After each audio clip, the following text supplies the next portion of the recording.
El Comentario Podcast presenta un espacio realizado y dirigido por Agustín Sancho Cubero. La historia de la humanidad es un vasto tapiz tejido con los hilos del poder y la sumisión donde a menudo los nudos más apretados se deshacen con la violencia repentina de quienes fueron obligados a sostener la trama durante demasiado tiempo. En este relato de sombras y caídas observamos el fenómeno recurrente del líder absoluto que, embriagado por él, néctar de su propia propaganda, olvida la fragilidad de su pedestal y termina devorado por la misma masa que una vez juró proteger o que simplemente sometió bajo la bota de hierro del miedo. No hablamos aquí de reyes antiguos decapitados por verdugos ceremoniales, sino de los tiranos de la era moderna, aquellos que usaron la radio, la televisión y el hormigón armado para construir altares a su propia imagen y que encontraron su final no en una cama de seda rodeados de médicos solícitos, sino en el polvo, el barro y la sangre a manos de sus propios súbditos. Es la crónica del momento exacto en que el miedo cambia de bando.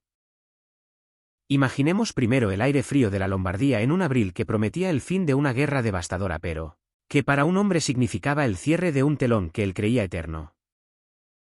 Benito Mussolini, el hombre que había soñado con restaurar la gloria del Imperio Romano, se encontraba ahora reducido a una figura fugitiva escondida en la parte trasera de un camión alemán tratando de cruzar la frontera hacia la seguridad de Suiza, disfrazado con un abrigo de soldado que le quedaba grande y un casco que no lograba ocultar del todo los rasgos que habían adornado miles de plazas en toda Italia. La ironía del destino quiso que fuera reconocido no por un general enemigo sino por un partisano común, uno de esos hombres del pueblo que habían sufrido las consecuencias de sus delirios de grandeza. La captura en Dongo no fue el final glorioso que la retórica fascista hubiera exigido. No hubo discursos grandilocuentes ni últimas palabras para la historia grabadas en mármol. Hubo miedo, confusión y una serie de órdenes precipitadas que terminaron con ráfagas de ametralladora en la puerta de una villa. Pero la muerte física no fue suficiente para el pueblo italiano, que necesitaba exorcizar 2 décadas de humillación. El traslado de los cuerpos a Milán, a esa Piazzale Loreto que se convertiría en sinónimo de la venganza popular, marca el punto de inflexión donde el semidios se convierte en carne putrefacta. Allí, colgado boca abajo como una res en el matadero, el Duce fue expuesto a la furia de una multitud que ya no veía en él al salvador de la patria, sino al responsable de sus hijos muertos en frentes lejanos y de sus ciudades reducidas a escombros. La gente escupía sobre el cadáver, lanzaba piedras y descargaba una ira atávica que trascendía la política, para entrar en el terreno de lo visceral. Era la demostración brutal de que el poder, cuando se basa únicamente en la coerción y el culto a la personalidad, es un préstamo que se cobra con intereses de sangre. La imagen de Mussolini colgado con su amante Clara Petacci y otros jerarcas fascistas quedó grabada en la retina del siglo XX como una advertencia que, sin embargo, muchos otros dictadores eligieron ignorar. El tiempo avanzó y el mundo cambió de forma, pero la dinámica entre el opresor y el oprimido mantuvo su esencia trágica y cíclica. Cruzamos el continente y las décadas para situarnos en el este de Europa, donde el invierno de 1989 traía vientos de cambio que congelaban los huesos de los burócratas pero encendían los corazones de los ciudadanos. Rumanía, bajo el mandato de Nicolae Ceausescu, se había convertido en una prisión al aire libre donde el racionamiento de comida y la falta de calefacción contrastaban obscenamente con la opulencia del Palacio del Parlamento, una monstruosidad arquitectónica que el conducador había ordenado construir arrasando barrios históricos de Bucarest. Ceausescu vivía en una burbuja de adulación tan espesa que le impedía ver la realidad. Creía genuinamente que era amado, que sus títulos de genio de los Cárpatos eran merecidos y que el pueblo rumano le debía gratitud eterna por su liderazgo. El momento de la ruptura fue televisado, un instante de verdad que se coló en millones de hogares. Durante un discurso desde el balcón del Comité Central convocado para reafirmar su autoridad tras los disturbios en Timisoara, ocurrió lo impensable. La multitud, cuidadosamente reunida para aplaudir, comenzó a abuchear. En el rostro de Ceausescu se dibujó una expresión de incredulidad absoluta, una parálisis cognitiva. No podía procesar que el sonido que subía desde la plaza no fuera de adoración sino de odio. Levantó la mano, pidió silencio, golpeó el micrófono, pero el hechizo se había roto. Ese segundo de debilidad fue la señal que todos esperaban. El miedo se evaporó y en su lugar surgió una determinación feroz. La huida posterior en helicóptero fue el acto desesperado de un hombre que ve su mundo desmoronarse en tiempo real. Él y su esposa Elena, quien compartía y alimentaba sus delirios de grandeza, pasaron de ser los dueños del país a Fugitivos buscados por cada unidad del ejército y la policía que horas antes les juraban lealtad. La captura y el juicio sumario que siguió fueron de una rapidez vertiginosa propia de quienes temen que el monstruo puede revivir si no se le clava la estaca de inmediato. En una pequeña sala de una base militar convertida en tribunal improvisado, los Ceausescu se enfrentaron a sus acusadores con una mezcla de arrogancia y negación.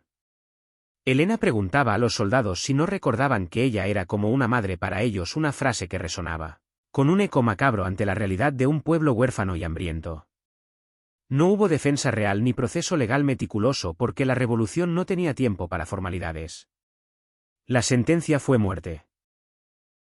Al ser llevados al paredón en el día de Navidad, Nicolae cantó fragmentos de la Internacional mientras Elena gritaba maldiciones a los soldados. Las balas de los fusiles automáticos acabaron con ellos antes de que pudieran siquiera ser atados correctamente contra la pared. Las imágenes de sus cuerpos sin vida mostradas repetidamente en la televisión rumana sirvieron como el certificado de defunción de una era de oscuridad, y el pueblo respiró aunque el aire seguía siendo frío, sabiendo que el vampiro que les había drenado la vida ya no volvería. Pero la historia no se detuvo en los Balcanes. La sed de libertad y la fatiga ante la tiranía viajaron a través del Mediterráneo hasta las arenas del norte de África décadas más tarde, cuando la llamada primavera árabe sacudió los cimientos de regímenes que parecían inamovibles. En Libia, Muammar el-Gaddafi había gobernado durante más de 40 años con una mezcla excéntrica de beduinismo y socialismo autoproclamado descrita en su libro verde. Se hacía llamar el rey de reyes de África y su poder parecía emanar de la misma tierra del desierto. Gaddafi había sobrevivido a intentos de golpe, bombardeos estadounidenses y sanciones internacionales, lo que reforzaba su convicción de ser intocable. Sin embargo, cuando las protestas estallaron en Bengasi y se extendieron como un incendio de matorrales secos, su respuesta fue la de siempre: prometer aplastar a las ratas que osaban desafiarle. Pero esta vez las ratas tenían armas, apoyo aéreo internacional y sobre todo nada que perder. La guerra civil que desgarró Libia fue brutal y caótica. Gaddafi, perdiendo ciudad tras ciudad, se refugió finalmente en Sirte, su ciudad natal, el lugar donde todo había comenzado para él. Allí, rodeado por un círculo cada vez más estrecho de leales y bajo el bombardeo constante, vio como su sueño de una jamairilla eterna se reducía a un convoy de vehículos intentando escapar a través de un paisaje lunar de destrucción. El ataque aéreo que detuvo su caravana lo obligó a buscar refugio no en un palacio de mármol ni en una tienda de campaña de lujo, sino en una tubería de desagüe bajo una carretera. El simbolismo era devastador. El hombre que había hecho esperar a presidentes y reyes en sus jaimas, el que viajaba con un séquito de amazonas vírgenes, estaba ahora agazapado en la suciedad, cubierto de polvo y sangre, temblando como un niño asustado. Cuando los rebeldes lo encontraron, no vieron en él al líder visionario que los carteles de propaganda mostraban, sino a un anciano patético y peligroso. Los vídeos grabados con teléfonos móviles temblorosos y pixelados capturaron los últimos momentos de su vida, con una crudeza que ninguna crónica escrita podría igualar. Gaddafi, desorientado y herido, preguntaba qué les había hecho mientras era arrastrado, golpeado y empujado por una multitud frenética que gritaba: «Dios es grande». La pistola de oro, que portaba un símbolo de su vanidad, se convirtió en un trofeo en manos de sus captores. No hubo juicio, ni tribunal, ni sentencia leída. Fue la justicia de la calle, la ley del talión, ejecutada en caliente sobre el capó de una camioneta. Su cuerpo ensangrentado fue exhibido después en una cámara frigorífica de un mercado de carne en Misrata, donde los libios hacían fila no para rendirle homenaje, sino para asegurarse con sus propios ojos de que el mito había muerto, de que el hombre que había dominado sus pesadillas durante 4 décadas era ahora simplemente carne fría, destinada a la descomposición. Estos 3 finales, aunque separados por el tiempo y la geografía, comparten una anatomía común que revela verdades profundas sobre la naturaleza del poder autoritario. En primer lugar está la soledad absoluta del dictador en sus momentos finales. A pesar de haber estado rodeados de miles de aduladores durante sus vidas, en el instante de la caída se encuentran terriblemente solos. Sus cortesanos huyen, sus generales cambian de uniforme y sus amigos de conveniencia desaparecen. Mussolini solo tenía a Clara una lealtad basada en el amor ciego pero inútil ante las balas. Ceausescu tenía a Elena, una compañera en la ilusión compartida. Gaddafi murió rodeado de extraños que lo odiaban. Esa soledad es el precio final de haber eliminado cualquier disidencia, de haber construido un sistema donde la lealtad se compra o se fuerza pero nunca se gana. En segundo lugar destaca la incredulidad. Hasta el último segundo estos hombres no podían concebir su propio fin. Habían internalizado tanto su propia propaganda que la realidad se había vuelto un concepto ajeno. Ceausescu mirando al cielo esperando un rescate que no llegaría. Gaddafi preguntando qué pasaba como si todo fuera un terrible error administrativo. Esta desconexión cognitiva es lo que les impide negociar una salida o ceder el poder pacíficamente cuando todavía hay tiempo. Creen ser indispensables encarnaciones de la nación misma y por tanto inmortales en su función. El tercer elemento es la naturaleza física y degradante de sus muertes. No mueren en combate heroico ni por causas naturales dignas. Son colgados, golpeados, fusilados en patios sucios, arrastrados por el suelo. El pueblo al destruir sus cuerpos busca destruir la idea que representaban. Necesitan ver la sangre para romper el hechizo de invulnerabilidad. El cuerpo del dictador que antes era sagrado y omnipresente en estatuas y retratos debe ser profanado para que la sociedad pueda sanar o al menos sentir que se ha hecho justicia. Es un ritual de purificación a través de la violencia. La historia de Samuel Doe en Liberia es otro capítulo oscuro en este libro de horrores. Doe, quien había llegado al poder mediante un golpe violento, gobernó con una brutalidad que sembró vientos de odio étnico. Su final, capturado por las fuerzas de un señor de la guerra rival, fue grabado en vídeo mientras era interrogado y mutilado. No fue el pueblo en masa en una plaza sino una facción rival, pero la dinámica de la eliminación física del tirano se mantuvo. O pensemos en el destino de Najibulla en Afganistán, quien tras la retirada soviética se refugió en un recinto de la ONU durante años hasta que los talibanes tomaron Kabul. Fue arrastrado, castrado y colgado de un poste de tráfico. Cada uno de estos finales nos habla de la acumulación de presión en una sociedad cerrada. Es como una caldera sin válvula de escape. El dictador se sienta sobre la tapa creyendo que su peso es suficiente para contener el vapor, pero la física de la ira humana es implacable. Cuando la explosión ocurre es incontrolable y arrasa con todo. No hay piedad porque durante años no se enseñó la piedad. No hay legalidad porque la ley fue prostituida para servir al tirano. Solo queda la fuerza bruta, desnuda y terrible. Es importante notar que no todos los dictadores modernos sufren este destino. Algunos mueren en sus camas como Stalin o Mao, dejando tras de sí un legado que tarda generaciones en desmantelarse. Otros logran exiliarse viviendo sus últimos días en la comodidad de villas extranjeras protegidos por cuentas bancarias secretas y la indiferencia diplomática, como Idi Amin en Arabia Saudita o Mobutu Sese Seko en Marruecos. Pero aquellos que caen ante su propio pueblo, aquellos que son devorados por la bestia que crearon, ofrecen una lección narrativa más potente. Nos recuerdan que el consentimiento de los gobernados no es una frase vacía de los libros de teoría política, sino una realidad física. Si retiras ese consentimiento y pierdes la capacidad de imponer el miedo, el poder se disuelve instantáneamente. La caída de estos hombres también revela la fragilidad de las instituciones que construyeron. El partido único, la policía secreta, los medios estatales, todo se desmorona con una rapidez pasmosa. En Rumanía, la Securitate, una de las policías secretas más temidas del bloque oriental, no pudo salvar a Ceausescu una vez que el ejército cambió de bando. En Italia, las camisas negras se disolvieron en la nada o se cambiaron de bando cuando los aliados avanzaron y los partisanos bajaron de las montañas. En Libia, los mercenarios contratados por Gaddafi no tenían la voluntad de morir por una causa que no era suya, frente a un pueblo que luchaba por su propia tierra. Esta disolución institucional deja a menudo un vacío de poder peligroso. La eliminación del dictador es el fin de un capítulo, pero el comienzo de otro, a menudo igual de turbulento. Libia tras Gaddafi se sumió en el caos de milicias rivales. Rumanía tuvo una transición difícil y dolorosa hacia la democracia plagada de corrupción heredada del antiguo régimen. Italia tuvo que reconstruirse desde las cenizas morales del fascismo. La muerte del tirano es un momento de catarsis, pero no es una solución mágica a los problemas estructurales que permitieron su ascenso en primer lugar. Sin embargo, el momento de la caída tiene un valor simbólico incalculable. Es el momento en que la historia respira. Es el recordatorio perpetuo para todos los que ostentan el poder de que no son dueños de las personas que gobiernan. Las estatuas de bronce pueden ser derribadas y fundidas.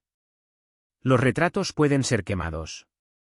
Los nombres pueden ser borrados de las calles y los libros de texto. Y los hombres que se creían dioses pueden terminar sus días mirando el cañón de un fusil sostenido por una mano temblorosa que años atrás se alzaba para saludarles con miedo. En la narrativa de la humanidad estos episodios se destacan como advertencias luminosas. Nos dicen que la dignidad humana puede ser suprimida, pisoteada y silenciada durante años, décadas incluso, pero es muy difícil de extinguir por completo. Siempre queda una brasa bajo las cenizas esperando el soplo de viento adecuado para encender el fuego. Ese viento puede ser una derrota militar, una crisis económica o simplemente un gesto de desafío en un balcón. Y cuando el fuego prende, consume la madera podrida del despotismo con una voracidad aterradora. Observamos la historia de Saddam Hussein en Irak. Aunque su captura fue realizada por fuerzas extranjeras, su ejecución fue llevada a cabo por sus compatriotas bajo un nuevo orden legal. La imagen de él subiendo al patíbulo con la soga al cuello mientras los presentes coreaban el nombre de sus enemigos religiosos es otra viñeta en esta galería de finales. El hombre que había vivido en palacios de oro y mármol terminó colgado en una sala oscura y fría. La humillación final fue grabada y difundida, mostrando al mundo que el león de Babilonia no era más que un hombre mortal con miedo en los ojos. Estos relatos deben ser contados no con regocijo morboso, sino con la gravedad de una tragedia clásica. Hay una tristeza inherente en la violencia, incluso cuando es la violencia de la liberación. Hay una pérdida de inocencia en el acto de matar al padre de la nación, por muy abusivo que ese padre haya sido. La sociedad que mata a su dictador queda manchada por esa sangre y debe cargar con el peso de ese acto mientras intenta construir algo nuevo. Es un bautismo de fuego. Al repasar estas historias vemos patrones de ceguera y arrogancia. Ceausescu obsesionado con pagar la deuda externa mientras su pueblo moría de hambre. Gaddafi financiando grupos terroristas en todo el mundo mientras las infraestructuras de su país se desmoronaban. Mussolini arrastrando a Italia a una guerra para la que no estaba preparada solo por envidia de la Alemania nazi. Son historias de ego desmedido. El ego que les impide ver que el silencio en las calles no es aprobación sino supervivencia. Que los desfiles militares no son muestras de fuerza real sino teatro. Que los asesores que les dicen sí a todo son en realidad sus peores enemigos porque les ocultan la verdad hasta que es demasiado tarde. Y así llegamos a la conclusión de que el dictador moderno, a pesar de toda su tecnología y su aparato de control, sigue siendo vulnerable a las emociones humanas más básicas: el hambre, la ira, la esperanza y el deseo de libertad.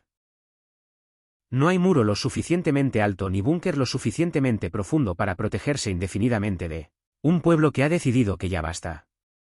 La historia es paciente pero implacable.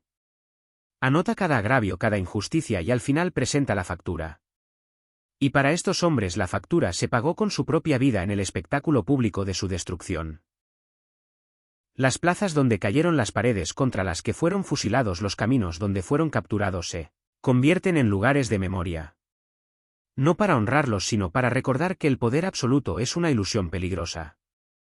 Que la autoridad emana de la voluntad del pueblo y que cuando esa voluntad se vuelve en contra ni todo el oro ni todas las armas pueden salvar al tirano de su destino. Es un ciclo que se ha repetido y que probablemente se repetirá mientras existan hombres que crean estar por encima de sus semejantes. Pero cada vez que ocurre, cada vez que un dictador cae ante los suyos, se envía un mensaje que resuena a través de las fronteras y de las generaciones.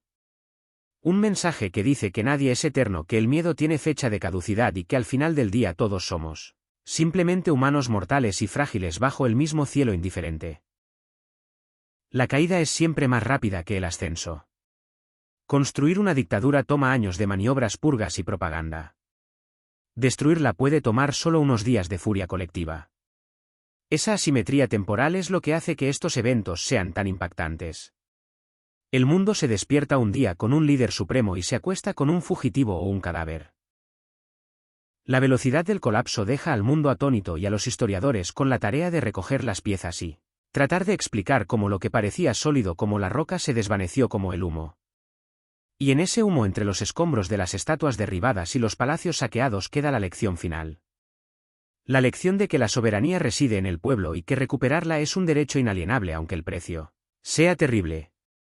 Así cerramos este recorrido por las galerías oscuras del poder. Espacio realizado y dirigido por Agustín Sancho Cubero. Gracias por su atención. Hasta la próxima edición del programa.